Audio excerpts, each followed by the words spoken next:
Tyre puncture हेबार परे निशाद्रव्य भरा car के निया लगई करी ड्राइवर फेरार।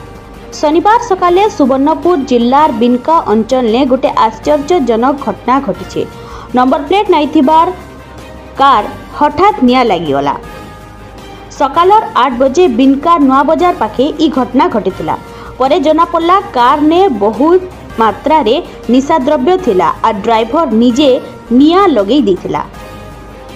सूचना अनुसार कारटा बाजार अंचल ने जाउथबा बेले हठात गोटे टायर फाटिगला। टायर फाटबार शब्द रे लोक माने जमा हेबार देखबार के मिलिथिला। ड्राइवर डरी जाई करी भितरे पेट्रोल ढाली निया लगई देला। किछि समय भितरे कारटा पूरापूरी निया ने जलीगला, ध्वंस हो गला। लोके सतर्क करबार परे दमकल विभाग टीम हे जगह नु पहुंची करी निया के नियंत्रण रे आनिथिले। पुलिस रा प्रारंभिक तदंत रे जना पड़िचे कार ने प्राय 3 क्विंटाल निशाद्रव्य थिला। कार ने कैंसे प्रकार नंबर प्लेट नहीं थिबा लगी कार मालिक के खोजवा लगी कष्ट पड़ुचे।